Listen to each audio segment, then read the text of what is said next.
Oi, gente linda. Tudo bom? Disse que logo voltaria, estamos nós aqui, agora com esse lindo pastor fofo, grande. Grande pastor, amém? Mas é uma alegria estar de volta aqui e é muito bom a gente saber que... eu conversava com o Lucas antes de ontem, ele disse assim, que só o tempo faz a gente ser aprovado ou não. Meu amor, cara de internacional tem que fazer para ele. Bonita, então vai. Vai, pronto. Pronto. Aí,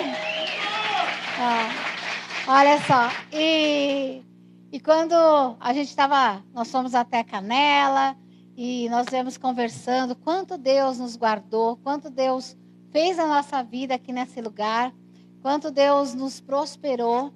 E aí nós começamos a lembrar dos caminhos que a gente fazia, as coisas que nós vivemos. A gente tinha uma Elba aqui no começo, né? Quem lembra, era o Bonitinho. A gente chamava de Bonitinho. E quando a gente voltava muitas vezes de Nova Petrópolis, a gente tinha que passar nas tartarugas assim para voltar a eletricidade. Pagava tudo. E aí a gente tinha que passar naquelas tartarugas para voltar, o farol, as coisas, né? Então a gente tem muita aventura. E eu disse para ele no final, amor, eu não sei se a gente tinha muita fé ou era muito louco. Aí ele disse, acho que um pouco de cada. Mas a nossa fé cresceu aqui em saber que Deus tinha algo sobre a nossa vida e sobre esse trabalho aqui, que hoje a gente poder comemorar. E eu disse que, e eu olhando para vocês, eu me alegro muito de poder estar aqui, de poder ver vocês crescendo, essa multiplicação que a gente olha para trás, só tem criança sendo balançada, né? É uma coisa impressionante. E eu fico muito feliz que o Senhor foi realmente conosco até aqui. E nós damos graças ao Senhor.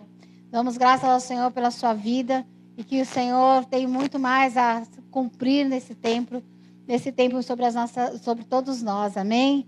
Amém. Então eu vou passar a palavra. Ele não é nosso filho. Para quem não nos conhece, né? Um beijo. Boa noite, queridos. Glória a Deus, louvado seja o Senhor.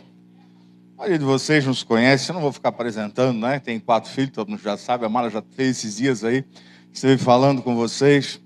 Mas, muito obrigado, pastor Cid, pastora Tássia, por...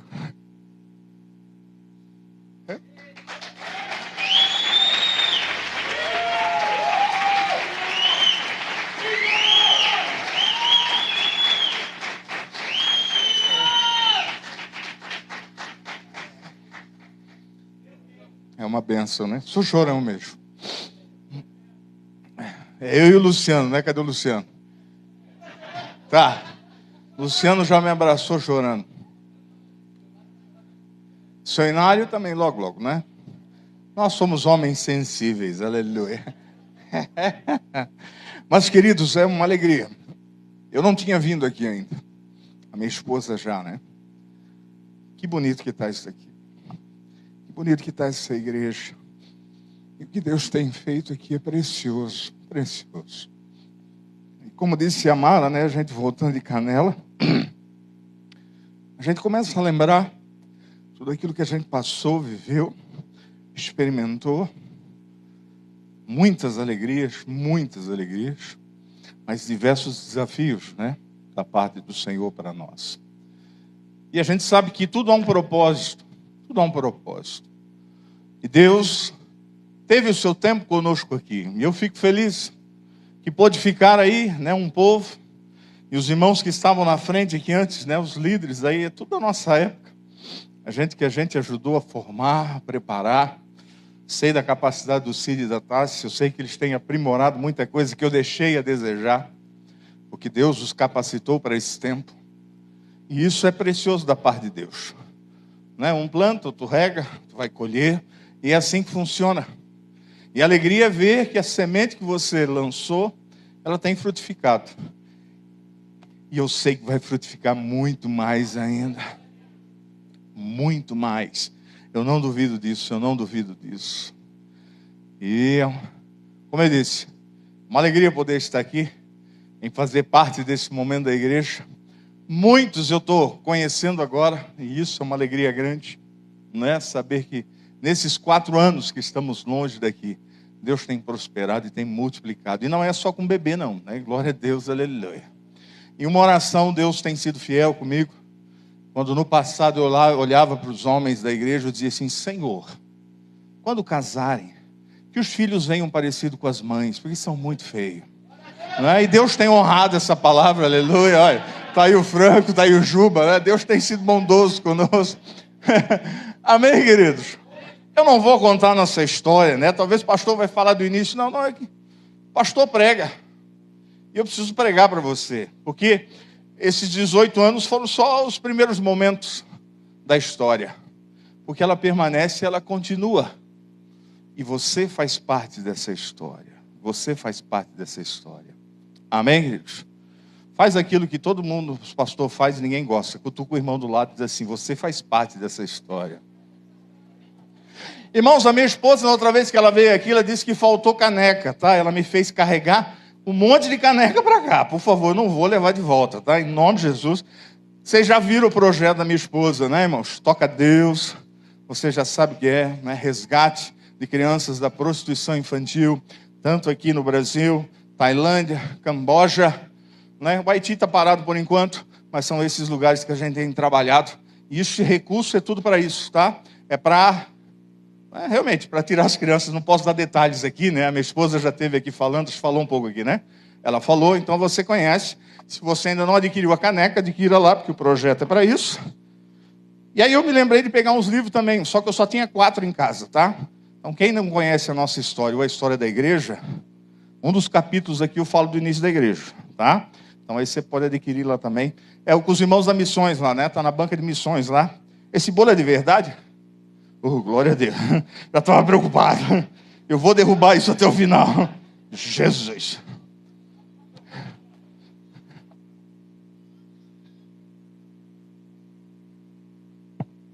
Glória a Deus, aleluia. Você está com a palavra de Deus aí? Eu quero ler só 2 versículos com você. Porque é um culto festivo, né? O pastor não vai pregar 2h30, seria sacanagem. Não vai dar. Mateus 10, 7 e 8.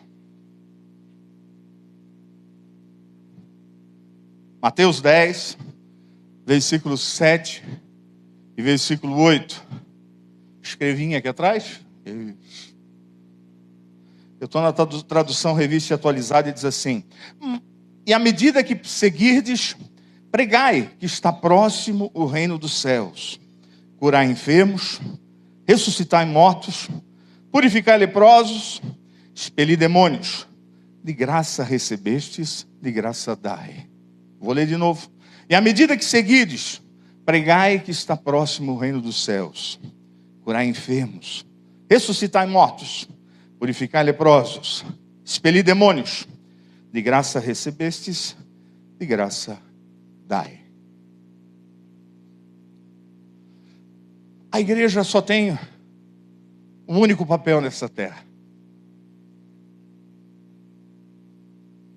Enquanto seguimos, a gente deve pregar. A gente deve anunciar quem é o nosso Senhor, quem é o nosso Salvador. Não há mais nada a ser feito. E Jesus aqui, enquanto ele está falando com os discípulos, enviando os discípulos, ele diz assim: na medida que vocês vão indo, anunciem o reino de Deus. Anunciem. Declarem que há um Deus, há um Senhor, há um Salvador. Irmãos, é para isso que nós existimos. É para isso que nós, no nosso passado, na nossa história, Deus disse: sai da tua terra, da tua parentela, né, e vai para um lugar que mana leite e mel. Aonde, Senhor? Caxias do Sul, aleluia. Mas, irmãos, no começo aqui não manava leite e mel, não, era uma luta. Mas Deus é fiel e permanece fiel. Quando o Juliano disse aqui, quando ouvimos a voz dele e entendemos, no tempo dele ele vai cumprir o propósito que ele tem determinado para mim e para você. Irmão, Jesus deixou, como mandamento, ele cita ou ele, vamos dizer, ele faz um resumo dos mandamentos em 2, quando ele fala de amar ao Senhor acima de todas as coisas e amar ao próximo como a si mesmo. Mas qual é o mandamento que Jesus deu? Um só. Ide e pregai. Ide e pregai. Papel que foi dado a mim e a você. Papel que quando nós olhamos para a nossa história, e a nossa história é importante, a nossa história precisa ser comemorada, a nossa história precisa ser lembrada, a nossa história precisa ser divulgada, todos nós vivemos isso. Mas ela não tem sentido se eu daqui para frente não tenho feito aquilo que a palavra de Deus me manda. Irmãos, o tempo que nós vivemos é um tempo estranho. Estranho. No mínimo que a gente poderia dizer. Pastor, se eu acho que Jesus volta logo, eu particularmente acho. Não posso ficar pregando sobre isso, mas eu acho. Se eu não ver Jesus, quem sabe os meus filhos ainda vão ver. Porque está tudo muito rápido. E a pergunta é o que eu e você temos feito. Quando Jesus simplesmente diz assim, à medida que vocês vão indo, à medida que vocês trabalham no trabalho de vocês, à medida que vocês cuidam da casa de vocês, à medida do que vocês compram algo, um carro, uma casa, vocês adquirem algo, à medida que vocês fazem um filho, aqui já é, o exemplo aqui cabe, à medida que você segue, prega o reino de Deus. Prega o reino de Deus. Irmãos, a igreja, por um momento na sua história, ela parece que perdeu isso de foco. Eu sei que a igreja tem retomado isso, mas muitas vezes, irmãos, a gente hoje vê a igreja simplesmente querendo satisfazer o desejo do coração daqueles que frequentam aquela igreja. Sim ou não? Vem porque Deus vai te abençoar, aleluia. Irmãos, e nós não percebemos o quanto a gente vai se tornando, muitas vezes, aqueles que continuam pregando a mesma coisa. Vem porque Jesus vai te abençoar. O Senhor quer abençoar, quer. Mas a nossa pregação tem que ser, Jesus morreu por você. Por uma única coisa, para que um dia você e eu possamos estar no céu. Para isso, nós fomos chamados, irmãos, para assumirmos aquilo que o Senhor deu como ordem e a realizarmos efetivamente aquilo que Ele nos mandou. Enquanto vai indo, vai pregando. Mateus 9, não precisa abrir, 9 vai dizer, a seara está pronta, alguém falou antes aqui, né? Tem pouco trabalhador. Marcos 10, né, vai estar, você tem que ir pregar, você tem que anunciar, você tem que falar. Irmãos, nunca nada é por causa de nós. Nunca será nada por causa da Fonte Church Caxias. Mas tudo é por causa dele. E tudo é para ele. Tudo é por causa dele, tudo é para ele. Mas eu e você, irmãos, muitas vezes vamos sendo intimidados pelo diabo.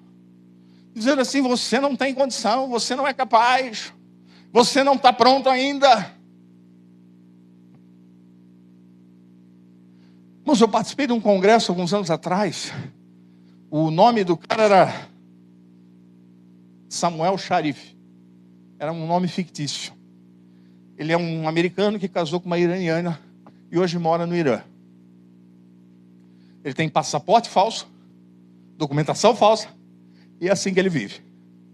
Porque no Irã você pode pregar o evangelho, você vai morrer. Irmãos, ele partilhou conosco, naquela época, há uns 3 anos atrás, que ele já coordenava no Irã quase 600 grupos nas casas. Eram chamados grupos Discovery. Grupos Discovery. Quando eles iam fazer batismo, eles não avisavam ninguém. Mas todo mundo tinha que estar pronto. Porque ia tocar o celular. Se você estivesse no trabalho, vai agora. Porque é agora. Iam para um endereço, uma casa. Sempre alugavam uma casa diferente. Que tinha piscina. E os irmãos iam lá naquele momento. Meio-dia, tocou o telefone. Corre que você vai ser batizado. É agora. Mais de 600 grupos no Irã. Hoje, só debaixo da liderança dele. Mas, irmão, sabe como é que funciona?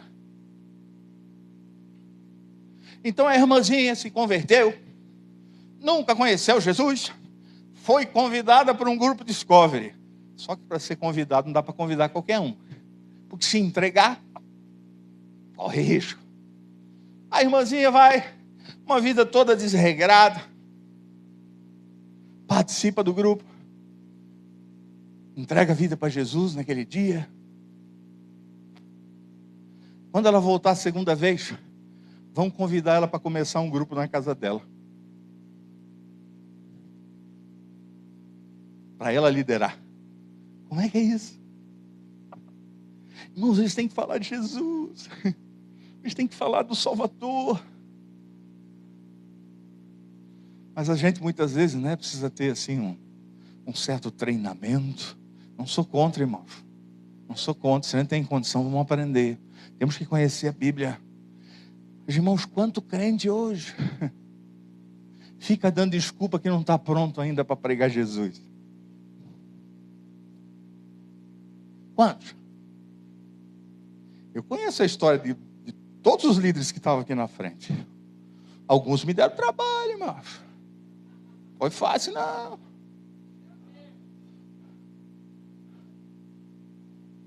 Alguns fugiam de mim no culto que nem o diabo foge da cruz, irmão. O pastor ia chegando perto, eles iam se escondendo. Sim ou não?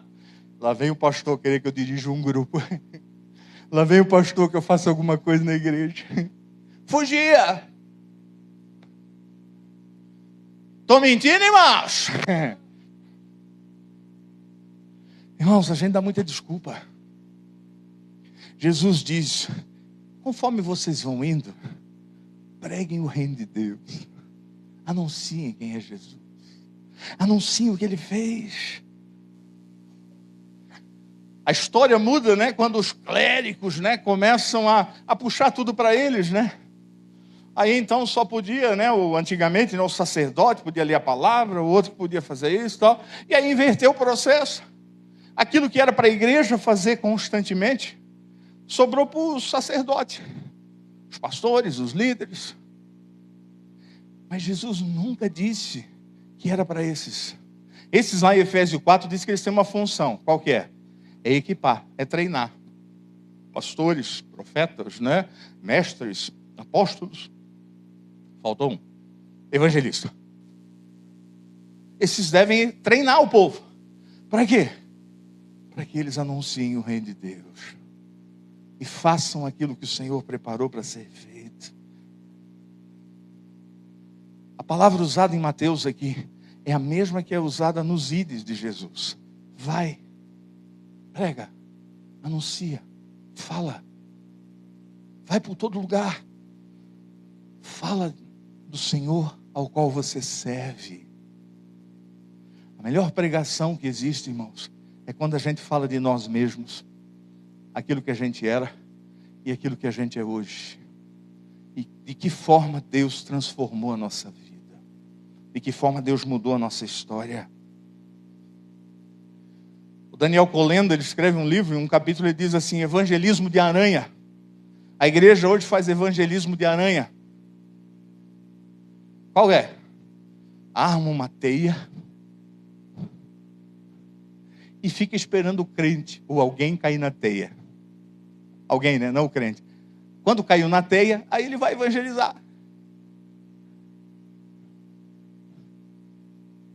Qual é o exemplo que Jesus usa?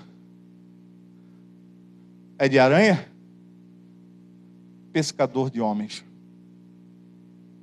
Seu Inário aqui tem uma larga experiência de pescaria. Eu sou uma negação. Pescar dá trabalho. Tem que preparar antes. Preparar a tralha. Tem que ir até o lugar onde o peixe está. Tem que ter paciência até o peixe fisgar.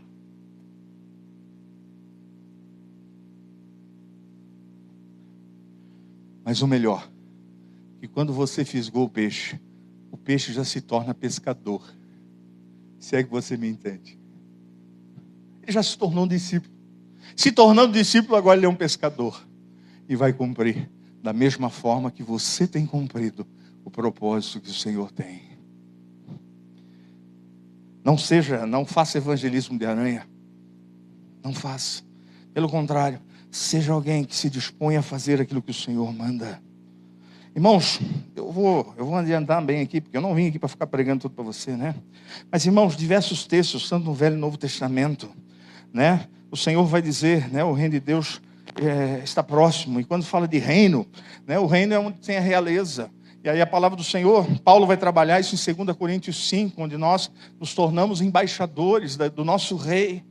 Irmãos, a autoridade nos foi dada. Nós já estamos prontos, preparados para isso. Você pode ir em qualquer lugar onde o evangelho ainda não chegou. Ao colocar os pés ali, haverá manifestação do reino de Deus. Porque você está lá. Você está lá. Todo mundo aqui já entregou vida para Jesus? Levanta sua mão. Quem aqui já entregou vida para Jesus? Aleluia.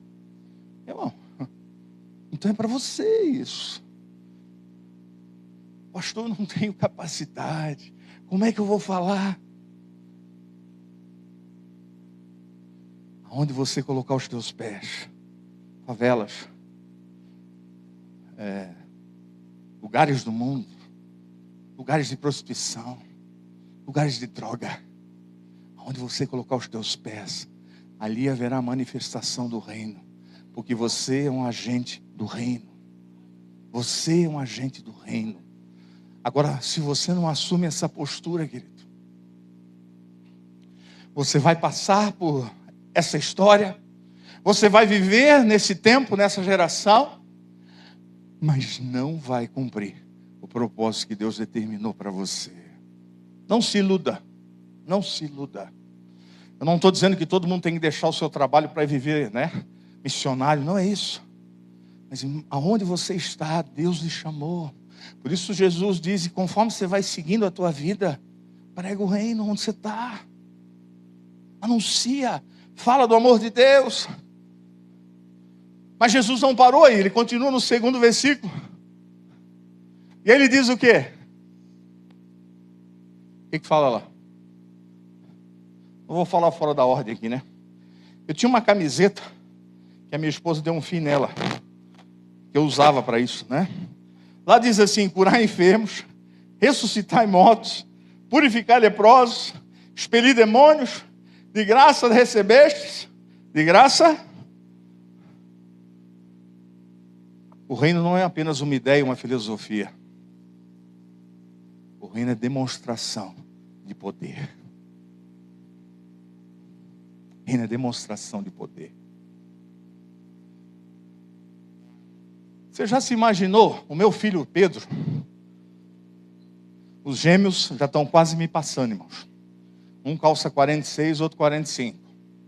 Grande. E o Pedro, o sonho dele é ser missionário no Japão. Está estudando japonês, já fala algumas coisas japonês, já escreve japonês.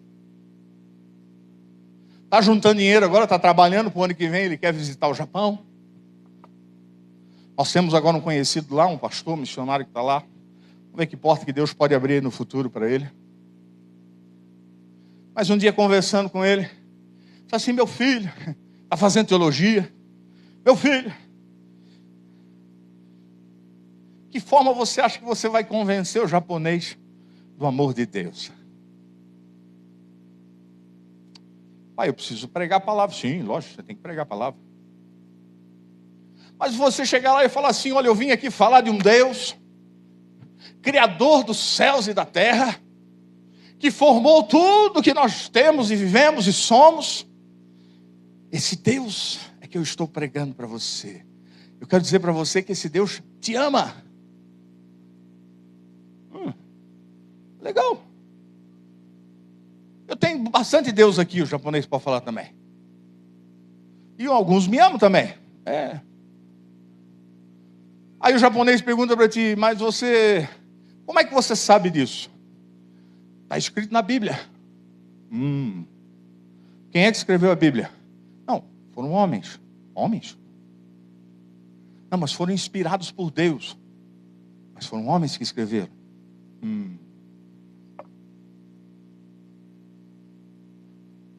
Como é que você acredita em uma coisa que os homens escreveram?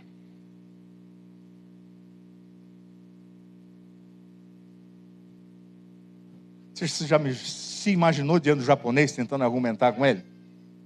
Aí você fala assim para ele, mas o meu Deus deu o filho dele para morrer por mim e por você.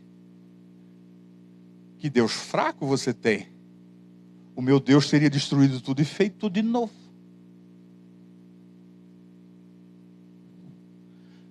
Aonde vão os teus argumentos? Mas chega lá para o japonês, falei para meu filho, chega lá para o japonês e diz assim, você está com alguma dor aí? Eu tenho uma dor nas colunas. Acho que o japonês, não sei se tem dor na coluna, mas ele está com uma dor na coluna. Posso orar por você? Que o meu Deus faz milagre.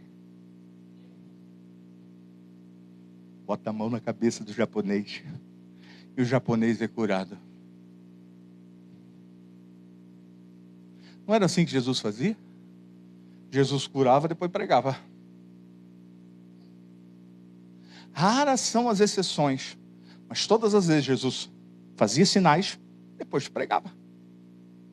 Por isso o próprio Jesus aqui, conforme vocês vão, preguem o reino de Deus, mas cura enfermo, liberta leproso, né? Liberta o cativo. Você entende? Irmãos, e o Senhor vai dizer, esses sinais hão de acompanhar aqueles que me amam e que me seguem. Estes sinais hão de acompanhar. Irmãos, as pessoas não querem ouvir só a sua teologia, mas você e eu precisamos entender que estamos chegando o tempo onde as pessoas vão querer ver em nós os sinais que o Senhor pode fazer na vida deles.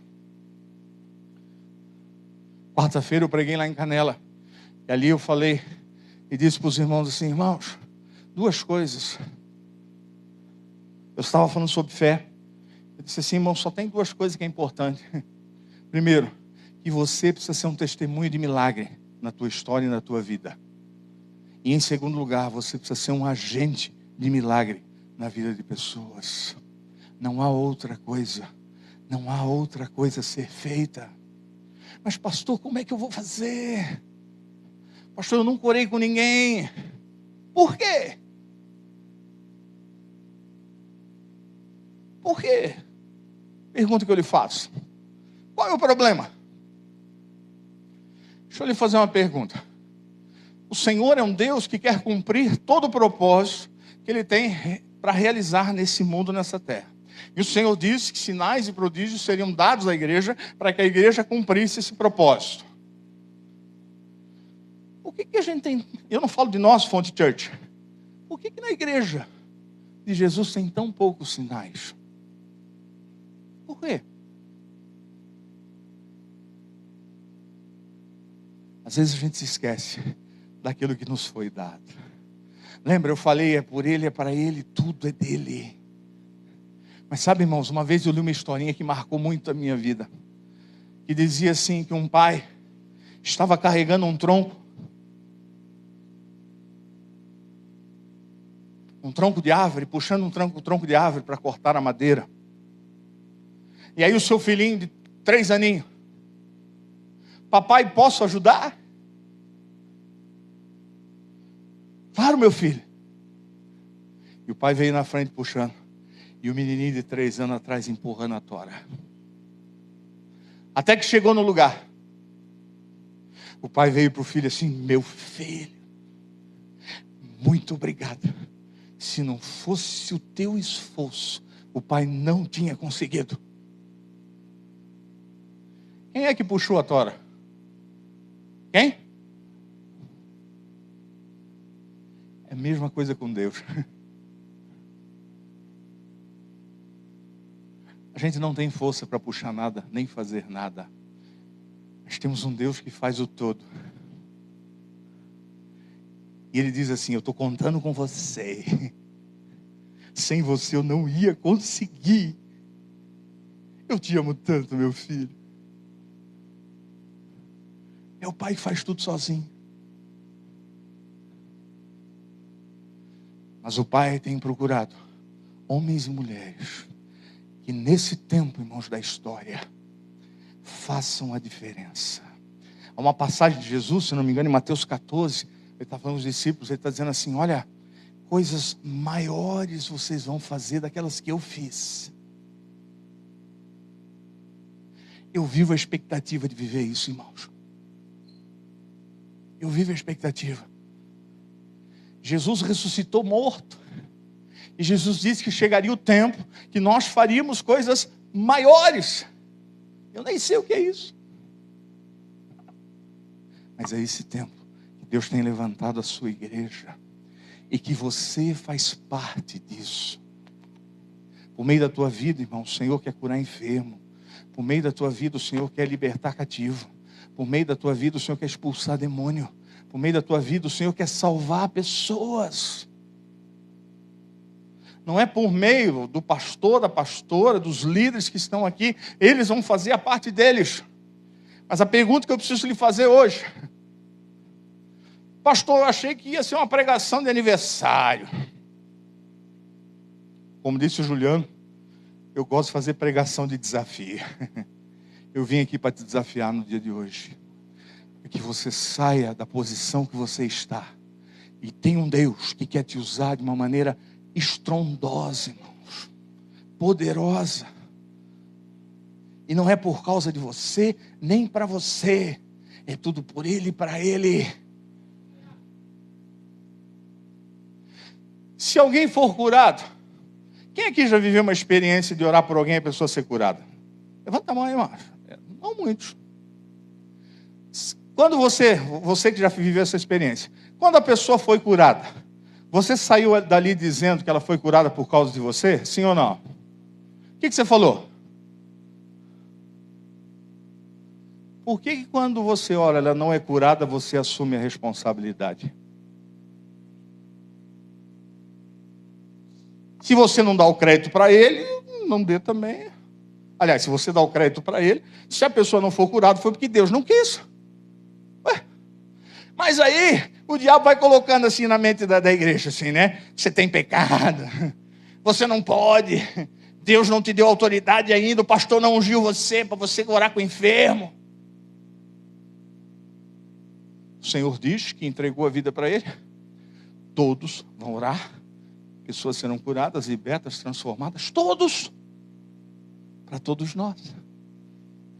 Então, queridos, se você não tem expectativa do ônus, também não fique preocupado com o bônus.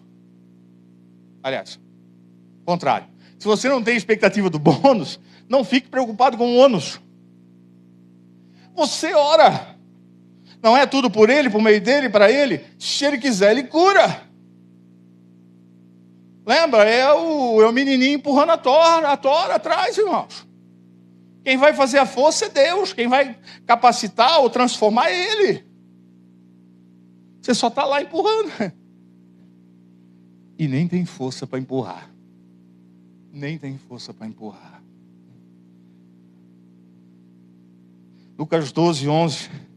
Ali diz, no momento que os discípulos assim, quando vocês forem colocados na frente de reis, autoridades, não se preocupe no que vocês vão falar, porque o Espírito Santo vai lhes dar.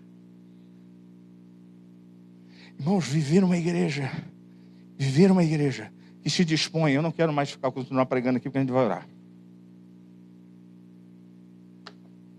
Viver uma igreja verdadeira em Cristo. E a palavra de Deus diz que a igreja é você. Você é o templo do Espírito Santo. E é esse Espírito Santo que habita dentro de você, irmãos. E está doidinho para fazer sinais e maravilhas através de você. Através de você. Por isso não se esconda atrás de uma palavra que eu não tenho condição, eu não tenho, eu não sou capaz ainda, eu não estou preparado, eu não fui ungido. Irmãos, não se esconda atrás disso. Isso é mentira da tua cabeça. Porque se você já entregou a tua vida para Jesus, essa autoridade está sobre a tua vida hoje. Hoje. E você e eu, irmãos, podemos realizar tanta coisa para o nosso Deus.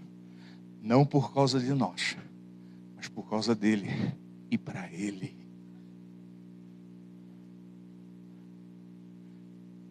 Até aqui o Senhor trouxe essa igreja. Mas ela não foi chamada para viver o que ela tem vivido até aqui, o só. Ela foi chamada para ir mais além.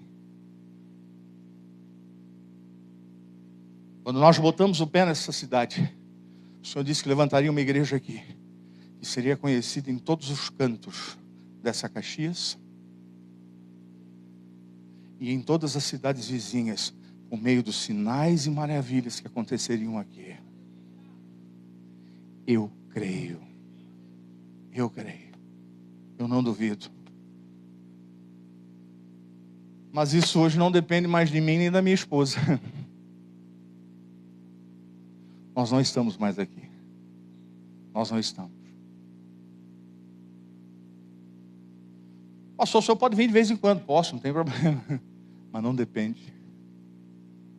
Porque o meu tempo aqui, ele foi feito para que eu vivesse aquilo que eu vivi.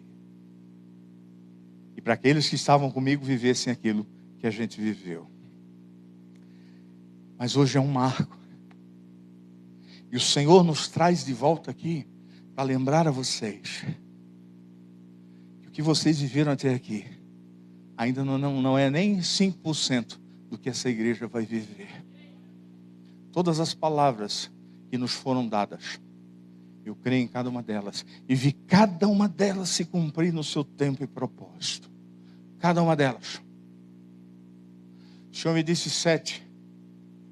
Depois o Senhor me disse 14. Que era o tempo de eu minha ida. E depois o Senhor me disse 21.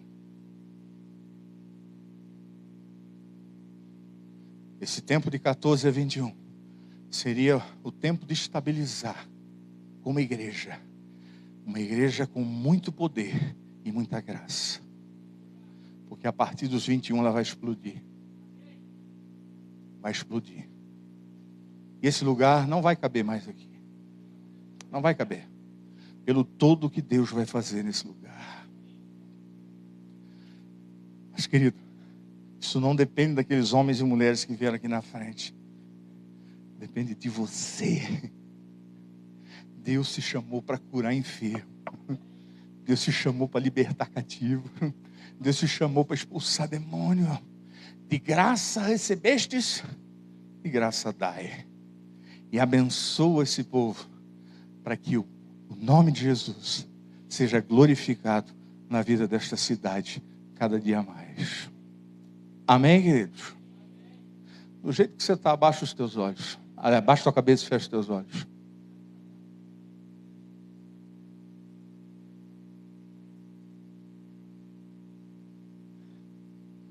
Tem um tangedor aqui na frente?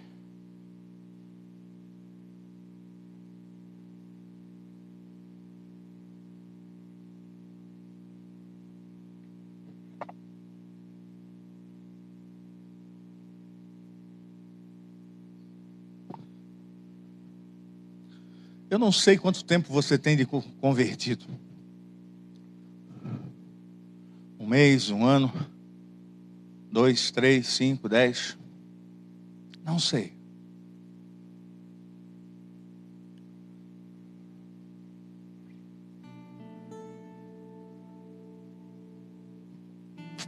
Responda uma pergunta sincera para você mesmo agora.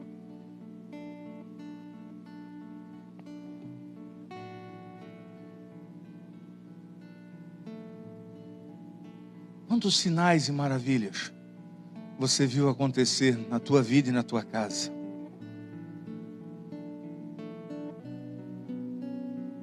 Eu tenho certeza que você lembrou alguns aí. Agradeça a Deus por isso.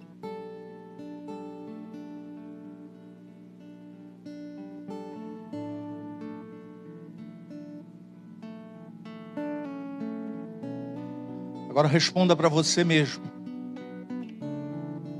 Quantos sinais e maravilhas você viu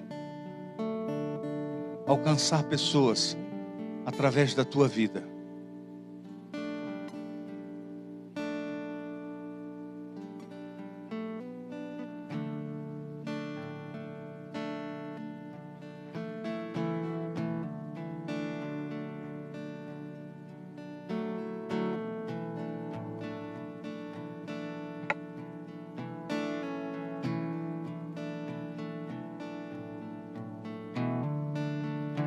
E à medida que seguides, pregai que está próximo o reino dos céus.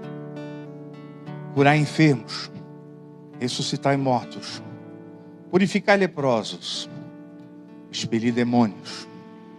De graça recebestes, de graça dai.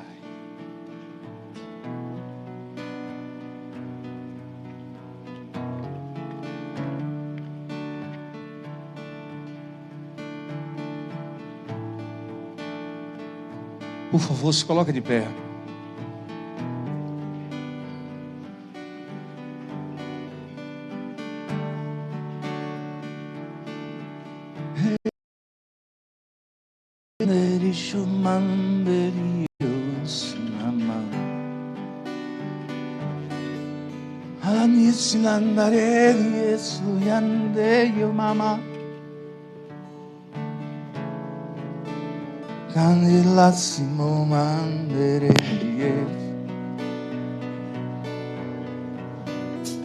Pai, estamos diante de Ti e da Tua palavra, Senhor. Há uma promessa, Senhor, dada, Senhor, e a palavra de Jesus, que quando irmos, Senhor, Pai, anunciando, Senhor, por todos os cantos, Pai, dessa terra, Senhor, ali, Pai, iríamos curar enfermos, libertar cativos. Senhor, Pai, ali iríamos, Senhor, fazer discípulos em todas as nações. Senhor, e Tu tens nos chamado para isso, Pai. Senhor, eu estou aqui, Pai, nesse local, nessa noite.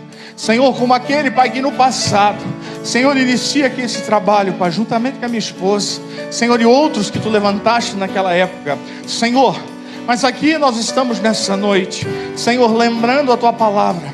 Pai, que isto é só o começo de tudo aquilo que Tu tens reservado.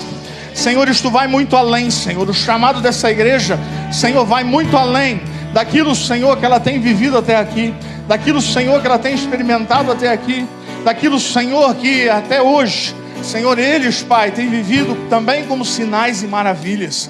Senhor, há um tempo, ó Deus, de um avanço.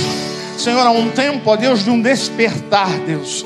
Senhor, onde pessoas, Deus, virão para esse lugar, porque, Senhor, aqui nesse lugar ouvirão falar que aqui, Senhor, enfermos são curados. Senhor, aqui, Pai, cativos são libertos. Senhor, aqui endemoniados, Senhor, são libertos, Pai, aqui nesse lugar. Por isso, ó Pai, em nome do Senhor Jesus, nós, Senhor, rogamos a Ti nessa noite, que esta palavra, Senhor, seja ministrada ao coração de cada um de nós.